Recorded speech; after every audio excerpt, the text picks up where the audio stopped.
Muito bem, meus queridos. Então, nós vamos começar agora a explicação do conteúdo ali da nossa page 51, da página 51, ok? Nela, nós vamos aprender sobre os modal verbs might, must e can't. Talvez vocês já o conheçam, ok? Mas a gente vai dar uma repassada aqui porque eles têm ideias específicas que a essa sim talvez vocês não conheçam ainda, alright? Esse conteúdo, como o teacher falou, é da Unit 4, da nossa unidade 4, ok? Page 51, da página 51. Então, antes de mais nada, é importante que vocês lembrem o quê? O que seria um modal verb, não é? Modal verbs são o quê? Vamos lá. They are words used like an auxiliary verb. Então, eles são palavras usadas como um verbo auxiliar. Né? O verbo auxiliar, ele vai estar numa frase indicando para mim se a frase é positiva, se ela é negativa, se ela é uma pergunta, e também vai me indicar o tempo dessa frase. É o que está escrito aqui, né? A diferença é que, instead of showing a verb tense, ao invés dos modal verbs mostrarem um tempo verbal, they show an idea. Eles vão mostrar para a gente uma ideia. Quer ver só? Vamos pegar dois exemplos aqui. Ó. I don't speak English, present. Né? Então, essa frase aqui está no presente. Eu sei que ela está no presente e eu sei que ela é negativa por causa do auxiliar que está aqui. Ok? Agora, se eu falo uma frase, por exemplo, assim: I can't speak French. Eu não posso falar francês. O can't, ele está dizendo que a frase é negativa, porque ele funciona como um auxiliar. Mas, ao invés de indicar para mim um tempo verbal, como é o caso aqui do don't, ele vai me indicar uma ideia. Então a gente sabe, a gente já estudou que o can't é usado para indicar uma habilidade. Então eu não posso falar francês. Eu não tenho essa habilidade. Todo mundo lembrou aí então o que seria um modal verb? Tranquilo? Mais ou menos? Não lembraram? Ou não tem dúvidas? Enfim, a gente vai ver vários exemplos aqui e vocês vão poder comparar os modal verbs e por que eles são chamados aí também de auxiliares, funcionam como auxiliares. Vamos começar com o primeiro deles aqui, ó, que seria o might, ok? Já viram a palavrinha might? Já se depararam em algum textinho, algum filme, alguma coisa? Não? Yes. A palavrinha might, pessoal, nós usamos para quê? Tanto might quanto might not significam poder. Poder e não poder, né? Negativo.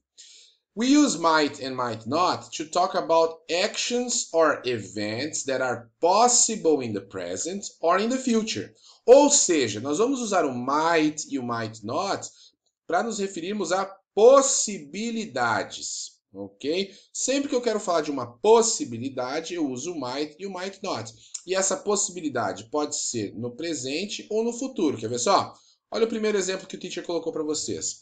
The information might not be true.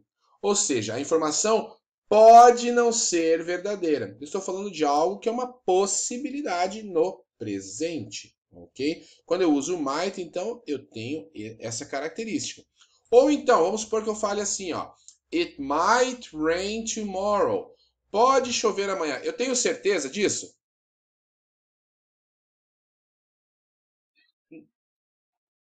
Exatamente. E eu sei que é uma possibilidade exatamente por causa da palavra might, ok? Então, pessoal, por que eu disse que ela funciona como auxiliar? Porque, ó, ela que deixa a frase no negativo, viu, Lete? E ela que deixa a frase no positivo. Só que o auxiliar, além disso, ele indica um tempo verbal, presente, passado, futuro, condicional e tudo mais. O modal verb não, ele indica uma ideia. No caso do might not e do might, a ideia é de uma possibilidade. Ficou mais claro agora? Yeah? Maravilha. Vamos continuar então. Passamos pelo might e o might not, e agora nós chegamos no must, ok? We use must, que significa dever, to talk about something that we are sure is true in the present. Ou seja, nós usamos o must para falar de algo que nós temos certeza no presente, or to talk about obligations. Quando eu uso o must para falar de uma obrigação, ele tem a mesma ideia do have to, ok? Have to, que significa ter que. Quer ver só? Vamos colocar dois exemplos aqui para gente. O primeiro deles, opa, o meu está cobrindo aqui, né? Vou colocar aqui em cima. You must be very proud of your son. He won the championship. Você deve estar muito orgulhoso do seu filho, ele ganhou o campeonato. Ok? Então eu estou usando o must aqui para falar de algo que eu tenho certeza baseado em alguma coisa no presente. O cara ganhou o campeonato, o pai deve estar muito orgulhoso. Mas a forma mais comum de usarmos o must, pessoal, é para uma obrigação. Por exemplo, aqui, ó, vocês começam os testes amanhã. Então, you must study for the tests. Vocês devem estudar para os testes. Teacher, se eu quisesse falar you have to study for the test, daria na mesma? Sim, daria na mesma, não teria diferença nenhuma, porque ambos são usados para obrigações, ok? Então, recapitulando, might e might not, possibilities, possibilidades, must, obligations, e também para falar de algo que eu tenho certeza, né? Olha, você deve estar muito feliz, você deve estar cansado, correu 40 quilômetros, né? Baseado numa coisa, numa evidência ali que a gente está conversando. Tranquilo até aqui o must? Yes. Finalmente, o último modal verb que nós vamos ver aqui na nossa Lesson 4, na nossa Unit 4, na verdade, é o can't, que é um velho conhecido nosso, né? Só que aqui, pessoal, o can't, a ênfase do can't no nosso livro aqui é uma obrigação, uma proibição, vamos dizer assim. Mas aqui o teacher colocou todas as possibilidades de uso do can't. Então a gente tem lá, ó, o use can't, ou seja, não poder, to talk about something that we are sure isn't true in the present. Então, para falar de algo que nós temos certeza que não é verdade no presente.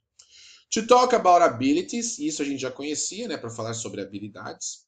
And to talk about rules, para falar de regras, coisas que nós não podemos fazer. Quer ver só? É bem simples. She can't be here already. She left home 2 minutes ago. Ela não pode já estar aqui. Ela saiu de casa há 2 minutos. Então, assim, eu estou falando de algo que eu tenho certeza que não é verdade. Baseado numa evidência, né? Se ela mora longe, como é que ela vai chegar aqui em 2 minutos, né?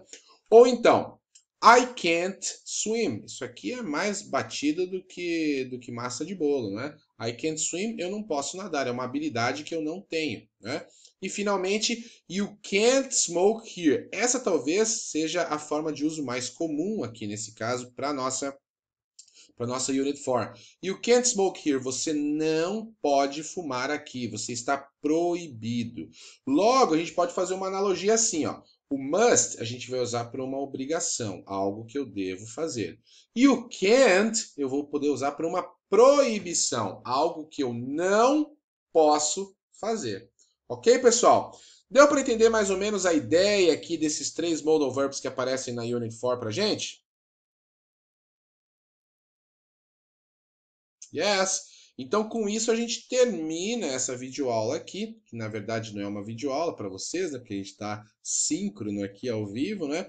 Mas o teacher vai colocar essa gravação aqui disponível para vocês no YouTube. Depois eu jogo o link lá para que vocês possam rever caso tenham alguma dúvida, principalmente com relação ao uso, alright? Então, ficamos por aqui nessa aula. O teacher vai salvar esse vídeo aqui e nós já vamos voltar lá para a nossa page 51, tá certo?